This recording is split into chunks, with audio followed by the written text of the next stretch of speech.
अस्सलाम वालेकुम। क्या हाल है बेटा? ठीक ठाक, अच्छे? उम्मीद है बेटा खैरियत से होंगे आप लोग। जी बेटा, तो आज का हमारा टॉपिक है सेल्फ इंड्यूस ईएमएफ और सेल्फ इंडक्टेंस। यानी आज के लेक्चर में हम सेल्फ इंड्यूस ईएमएफ और सेल्फ इंडक्टेंस के बारे में पढ़ेंगे बेटा।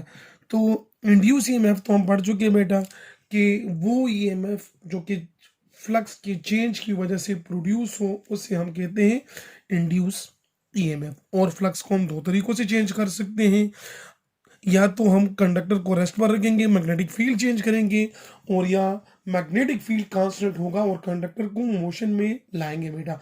तो दोनों केसेस में फ्लक्स चेंज होगा, उसकी वजह से इंड्यूस ईएमएफ प्रोड्यूस होगा। अब इंड्यूस ईएमएफ दो तरह के होते हैं। एक हमारे पास होता है सेल्फ इंड्यूस ईएमएफ और दूसरा हमारे पास होता है म्यूचुअल इंड्यूस ईएमएफ। आज के लेक्चर में हम पढ़ेंगे बेटा कि what is self induce EMF. देखो बेटा, तो नाम से पता चलना है सेल्फ, बजाते खुद, यानी एक चीज में खुद, सेल्फ इंड्यूस, खुद से जो ईएमएफ इंड्यूस हो, पैदा हो बेटा, उससे हम कहते हैं सेल्फ इंड्यूस ईएमएफ। खुद से मुराद क्या बेटा? यानी कॉइल में हम कहते हैं बेटा the effect that changing current in a coil produce an EMF in the same coil called self-inductance, and the EMF produced called self-induced EMF। जी बेटा, इसको एक्सप्लेन करते हैं बेटा। तो इसकी एक्सप्लेनेशन के लिए बेटा सबसे पहले डायग्राम की तरफ आते हैं। हमने कंसिडर किया बेटा, let us consider we have a coil जिसमें हमारे पास n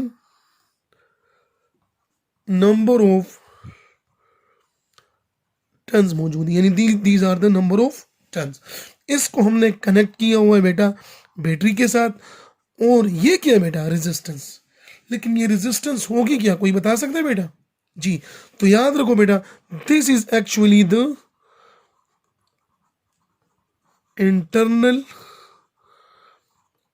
रेजिस्टेंस ऑफ वायर। यानी कॉइल को हमने थ्रू वायर बैटरी के साथ कनेक्ट किया हो बेटा, और हम पढ़ भी चुके हैं कि इंटरनल रेजिस्टेंस को हम हमेशा इग्नोर करते हैं। लेकिन सर्किट में अगर आपसे कोई पूछे कि ये रेजिस्टेंस कौन सी है बेटा, तो इसका आंसर है this is internal resistance of a wire. जी, अब करते क्या बेटा, when we switch on the switch को क्लोज कर देते हैं बेटा, तो current will start flowing in this direction, electronic current from negative to positive, इस तरफ फ्लो करेगा बेटा। जैसे ये करंट इधर पहुंचेगी बेटा, तो करंट विल मूव अपवर्ड, इधर आएगी बेटा तो इट विल मूव डाउनवर्ड, फिर once again it move upward, इधर हमारे पास इसकी डायरेक्शन, फिर डाउनवर्ड, फिर अपवर्ड, और फिर डाउनवर्ड। तो बेटा इधर हमें दिखाई दे रहा है बेटा कि हमारे पास करंट जो है बेटा, इट्स मूविंग लाइक दिस, इस तरह करंट हमारे पास मूव कर रहा है बेटा। तो हम जानते हैं फ्रॉम अरिस्टो ऑब्जर्वेशन, और फिर इन्होंने प्रूव भी किया था बेटा कि जब हमारे पास कोई करंट किसी जगह पर करंट फ्लो करे बेटा, तो this current will produce a magnetic field, यानी मैग्नेटिक फील्ड प्रोड्यूस होगा। यानी इसका मतलब इधर हमारे पास मैग्नेटिक फील्ड प्रोड्यूस होगा बेटा, और let's say this is the magnetic field. ये हमारे पास है बेटा मैग्नेटिक फील्ड, यानी this is the direction of magnetic field. अब करंट हमारे पास चेंज हो रहा है बेटा, जब करंट चेंज हो रहा है बेटा, करंट की डायरेक्शन चेंज हो रही है बेटा, तो इसकी वजह से जो मैग्नेटिक फील्ड प्रोड्यूस हो रहा है वो भी चेंज होगा। अब मैग्नेटिक फील्ड चेंज हो रहा है, वो लाइन कॉइल से पास हो रही है, मैग्नेटिक फील्ड चेंज हो रहा है, तो इसका मतलब फ्लक्स चेंज हो रहा है बेटा, और फ्लक्स चेंज होगा तो by Faraday law we will have induce EMF, और फिर इस ईएमएफ को हम कहते हैं self induce EMF. Self induce EMF किसे कहते, क्यों कहते हैं बेटा? क्योंकि ये हमारे पास वो ईएमएफ है जो कि इस कॉइल में प्रोड्यूस हुआ है। किस वजह से प्रोड्यूस हुआ बेटा? इसी ही कॉइल में जो करंट फ्लो कर रहा है बेटा, वो करंट चेंज हो जाए बेटा, तो इसकी वजह से, यानी इधर हमारे पास जो करंट फ्लो कर रहा है बेटा इस कॉइल में, ये हमारे पास चेंज हो जाए बेटा, तो इसकी वजह से जो ईएमएफ प्रोड्यूस होगा उसे हम कहते हैं सेल्फ इंड्यूस ईएमएफ। अब दोबारा डिफिनेशन की तरफ आते हैं बेटा, तो हमने लिखा है बेटा the effect that changing current in the coil, यानी ये वो इफेक्ट जो कि हमारे पास प्रोड्यूस हो, कौन सा बेटा? Changing current in the coil, इस कॉइल में करंट चेंज हो बेटा, प्रोड्यूस एन ईएमएफ, वो ईएमएफ प्रोड्यूस करेगा बेटा इन द सेम कॉइल। किस कॉइल में बेटा? इसी ही कॉइल में कॉल्ड सेल्फ इंडक्टेंस। इस इफेक्ट को हम कहते हैं self inductance and the EMF produce called self induce EMF, और इस ईएमएफ को हम कहते हैं self induce EMF. In other word self induce EMF को हम इस तरह भी डिफाइन कर सकते हैं बेटा कि the EMF induce in a coil due to the change of its own flux linked with it is called self induced EMF। यानी हमारे पास वो ईएमएफ जो कि प्रोड्यूस हो किस वजह से बेटा, change in flux, change in flux. कौन सा flux? Linked with same coil, यानी वो ही फ्लक्स जो कि इस कॉइल में हो हमारे पास, और वो चेंज हो बेटा जो इस कॉइल से पास हो रहा हो, लिंक कर रहा हो बेटा, वो चेंज हो बेटा, उस फ्लक्स की वजह से जो ईएमएफ प्रोड्यूस होगा वो उस ईएमएफ को हम कहेंगे बेटा सेल्फ इंड्यूस ईएमएफ। यानी इस केस में हम कहते हैं बेटा कि the EMF will be directly proportional to rate of change of current. यानी इधर जो EMF self induce EMF produce होगा बेटा, it will be directly proportional to rate of change of current. यानी जितना करंट ज्यादा चेंज होगा उसकी वजह से जो मैग्नेटिक फील्ड प्रोड्यूस हो रहा है वो भी ज्यादा चेंज होगा, मैग्नेटिक फील्ड ज्यादा चेंज होगा बेटा, तो मैग्नेटिक फ्लक्स चेंज होगा। एज ए रिजल्ट हमारे पास वही बात कि चेंज इन फ्लक्स जितना ज्यादा होगा उतना ही हमारे पास ईएमएफ ज्यादा होगा। और इधर चेंज इन फ्लक्स किस वजह से था बेटा, due to change in current in the same coil. तो हम कहते हैं E is directly proportional to del I by delta t. Proportionality sign हटाने के लिए हम कांस्टेंट यूज करते हैं बेटा, E is equal to constant time del I by delta t. और रिमेंबर बेटा इधर हमारे पास कांस्टेंट है, E is equal to L del I by delta t, where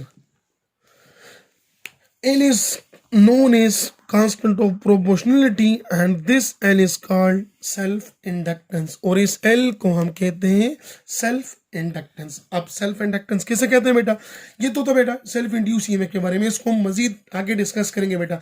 लेकिन इधर हमारे पास ये चीज आती है बेटा सेल्फ इंडक्टेंस। तो पहले हम सेल्फ इंडक्टेंस को डिस्कस कर देते हैं कि what is meant by self inductance. तो सेल्फ इंडक्टेंस को हम डिफाइन करते हैं बेटा, self inductance is denoted by L, the property of a coil due to which it opposes any change of current और फ्लक्स थ्रू इट। यानी हमारे पास इस कॉइल की अपोजिशन आर रेजिस्टेंस, लेकिन और अपोजिशन और रेजिस्टेंस क्या हमारे पास, basically it is the property. हर कॉइल की रेजिस्टेंस और अपोजिशन डिफरेंट होती है, यानी रेजिस्टेंस और opposition coil to coil variate होते हैं हमारे पास। तो किसी भी कॉइल की वो प्रॉपर्टी जिस बिना पर वो उसमें जो करंट चेंज हो रहा है उसकी वजह से जो फ्लक्स पैदा हो रहा है बेटा, उस फ्लक्स में चेंज को वो अपोज करे बेटा, तो उसको हम कहते हैं सेल्फ इंडक्टेंस ऑफ कॉइल। यानी एक हमारे पास दो कॉइल है बेटा, एक की रेजिस्टेंस, एक की अपोजिशन, एक की रेजिस्टेंस ज्यादा है, दूसरे की अपोजिशन या रेजिस्टेंस कम है। तो जिसकी रेजिस्टेंस और अपोजिशन ज्यादा हो बेटा उसकी सेल्फ इंडक्टेंस ज्यादा होगी, और जिसकी रेजिस्टेंस और अपोजिशन कम होगी बेटा उसकी सेल्फ इंडक्टेंस कम होगी बेटा। तो इन सिंपल वर्ड्स हम कहते हैं the resistance offered by a coil to the change in flux through it, or the resistance offered by a coil to the change in current in the coil is called self inductance। In self inductance is basically the opposition offered by a coil to the change in current through to the change in current in the coil or to the flux flowing through it। इसको हम कहते हैं बेटा self inductance, or in simple words the inertia of the coil is called self inductance or self induced EMF। यानी coil की जो inertia होती है, रेजिस्टेंस जो होती है, इनर्शिया हम डिफाइन करते हैं बेटा कि किसी भी बॉडी की वो प्रॉपर्टी जिसके बिना पर वो रेजिस्टेंस प्रोवाइड कर दी है, किस चीज को बेटा, in it state of rest और स्टेट ऑफ मोशन। तो इस केस में हमारे पास कॉइल चाहता है बेटा कि उसमें करंट रेगुलरली फ्लो हो, कोई करंट चेंज हमारे पास इन्वॉल्व ना हो, उस कॉइल की वजह से जो फ्लक्स है वो भी चेंज ना हो बेटा। उस चेंज इन करंट और चेंज इन फ्लक्स को अपोज करने की जो सलाहियत है किसी कॉइल की, उसे हम कहते हैं सेल्फ इंडक्टेंस। ठीक है बेटा जी। अब इसी चीज को आगे लेके जाते हैं बेटा, तो हम कहते हैं कंसिडर हमारे पास एक कॉइल है बेटा, this is a coil,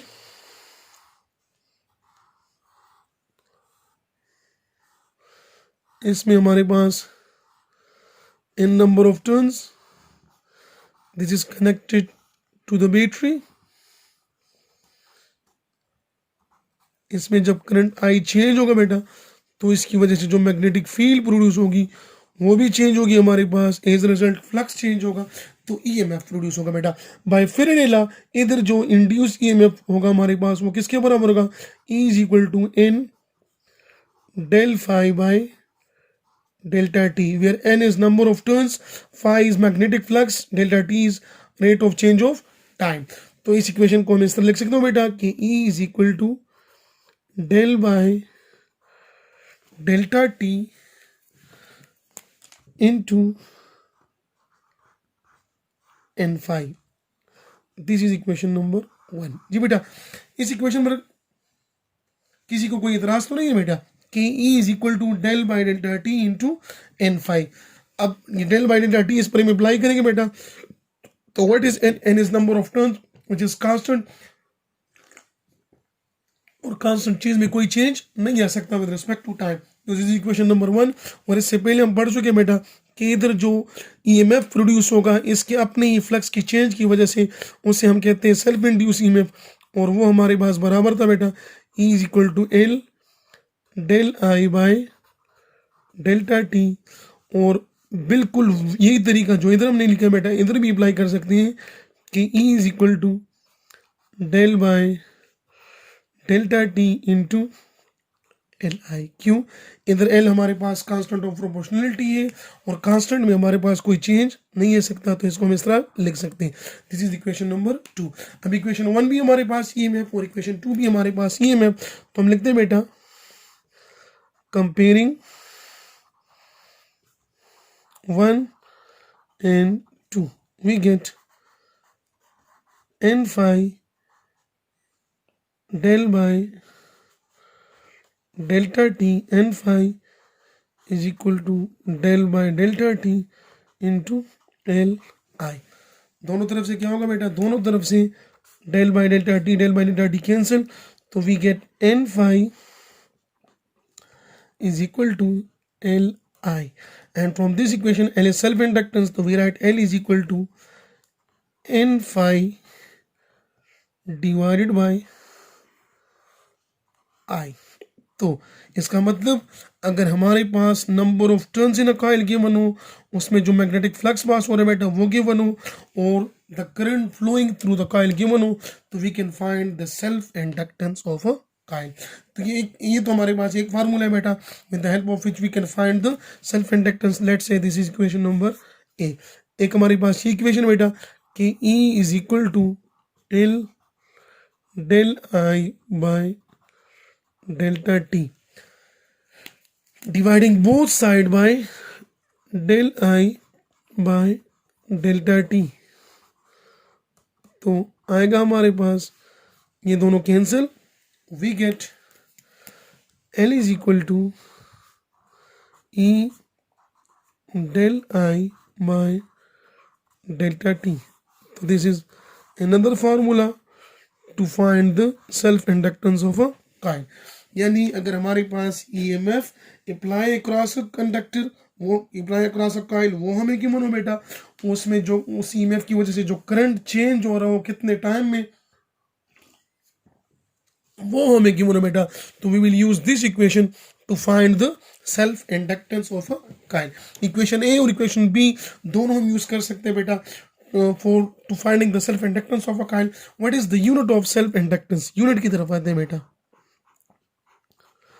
unit of self inductance, इसका यूनिट हमारे पास है इसका बेटा हेनरी, जिसे हम रिप्रेजेंट करते हैं एच से। और हेनरी आपको याद है बेटा, हेनरी का जिक्र हमने कहाँ किया था बेटा जी, इस चैप्टर की शुरुआत में, कि हमारे पास अरिस्टोटल के ऑब्जर्वेशन का कन्वर्स मालूम करने के लिए James Henry in America and Michael Faraday in England दोनों ने काम किया था बेटा। तो हेनरी और फेरेडे की ऑब्जर्वेशन से हमने इलेक्ट्रोमैग्नेटिक इंडक्शन को डिफाइन किया था बेटा। अब हेनरी किसके बराबर होगा बेटा, यानी इसकी यूनिट हमारे पास हेनरी, तो henry H is equal to EMF की यूनिट हमारे पास वोल्ट, करंट की यूनिट हमारे पास एम्पियर और टाइम की यूनिट हमारे पास सेकंड। तो we can write 1 Henry will be equal to, when the battery applied across the coil is 1 volt, and due to this 1 volt battery the current flowing through the coil is 1 ampere and in 1 second। यानी इस 1 volt battery की वजह से अगर 1 second में 1 ampere current change हो बेटा, तो इस वक्त हमारे पास self inductance of a coil will be 1 henry. यानी हेनरी को हम डिफाइन करते हैं, in other words we can write 1 henry, अगर सेकंड ऊपर चले बेटा, volt into second divided by ampere, volt into second divided by ampere. तो दिस इज आल्सो यूनिट, यानी this is also definition of henry कि volt into second divided by ampere. तो इधर से ये हमारे पास 1 हेनरी की डिफिनेशन है कि 1 हेनरी किसके बराबर होगा कि अगर हमारे पास किसी कॉइल के क्रॉस हम 1 वोल्ट बैटरी अप्लाई करें, यानी लेट अस कंसीडर कि ये बैटरी हमारे पास 1 वोल्ट है बेटा, और इस 1 वोल्ट बैटरी की वजह से इधर हमारे पास करंट चेंज हो कितना बेटा, 1 एम्पियर। और ये करंट 1 एम्पियर कब चेंज होगा बेटा, जब टाइम हमारे पास हो 1 सेकेंड। तो in this case the self inductance of a coil will be 1 Henry। जी बेटा, remember self inductance of a coil depends upon which thing, यानी कौन कौन से फैक्टर्स है बेटा जिन पर सेल्फ इंडक्टेंस डिपेंड करती है बेटा। तो नंबर फर्स्ट हमारे पास है शेप ऑफ ए कॉइल, यानी in simple words geometry of a coil. हमारे पास शेप ऑफ अ कॉइल में हमारे पास नंबर ऑफ टर्न्स भी आते हैं, यानी शेप हमारे पास किस तरह बेटा हो, इसकी नंबर ऑफ टर्न्स उसमें कितने हैं, नंबर ऑफ टर्न्स ज़्यादा होंगे बेटा तो इंड्यूस ईएमएफ ज़्यादा, यानी rate of change of current ज़्यादा, तो उतना ही इसकी अपोजिशन भी ज़्यादा होगी बेटा। Relative परमीएबिलिटी, relative परमीएबिलिटी,